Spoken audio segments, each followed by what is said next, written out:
Друзья, всем привет! Вы на канале Клякса. Сегодня мы с Сашенькой будем готовить мокрое пирожное. Весь процесс заснимем и покажем вам в итоге, что у нас получилось. Высыпаем в чашу сахар, добавляем к нему какао. Можно добавить сок лимона, либо цедру. Кто любит, ванилин.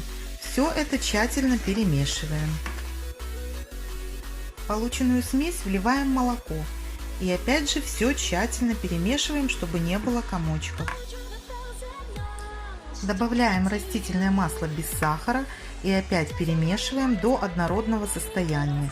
И до той поры, пока не будет комочков в смеси.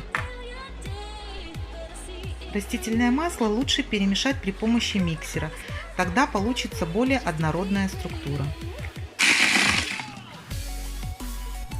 После 3-минутного взбивания миксером у нас появилось вот такое вот состояние у нашей так называемой заливки.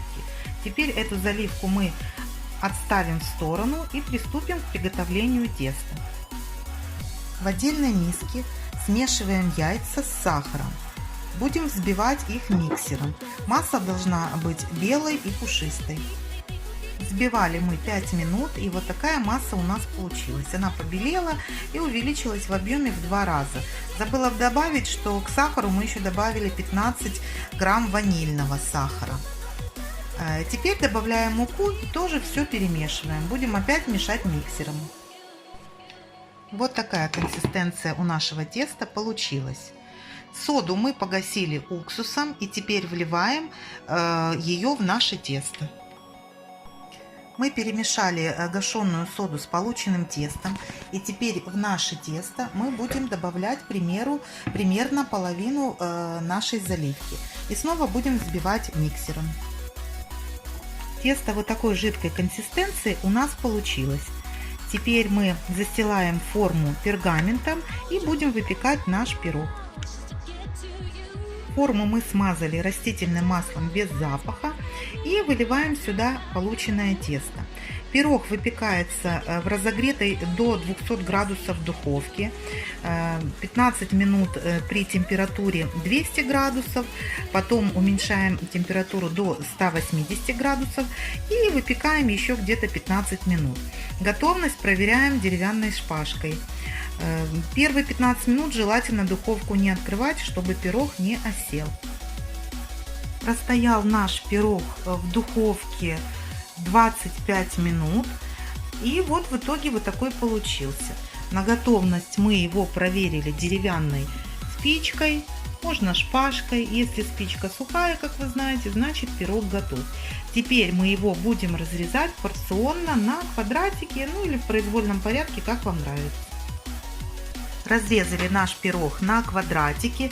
Перед этим забыла добавить, что весь его нужно проткнуть вилкой. Чем больше, тем лучше. Так как сейчас мы его будем заливать нашей заливкой, и нужно, чтобы он очень хорошо пропитался.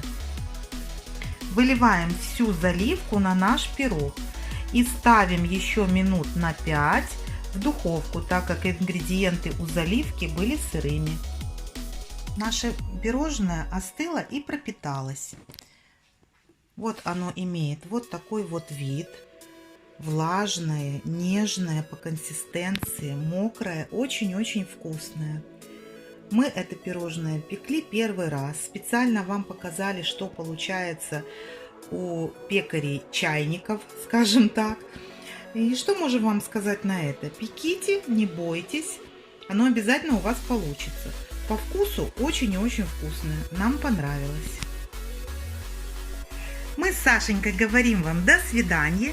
Если вам понравилось наше видео, либо оно было вам чем-то полезным, пожалуйста, поставьте пальчик вверх и до новых встреч. Всем пока! Маленький постскриптум и секретик этого видео. Если у вас нет молока для использования в тесто, его можно заменить детской смесью. Что мы в данном случае и сделали, просто вам не показали. То есть вместо молока разводите детскую смесь, если она вам нужна, и используйте смело, потому что на выходе получается очень и очень вкусный пирог, а можно даже назвать его и тортик. Все пропорции будут под видео. Всего доброго и удачи всем. Пока!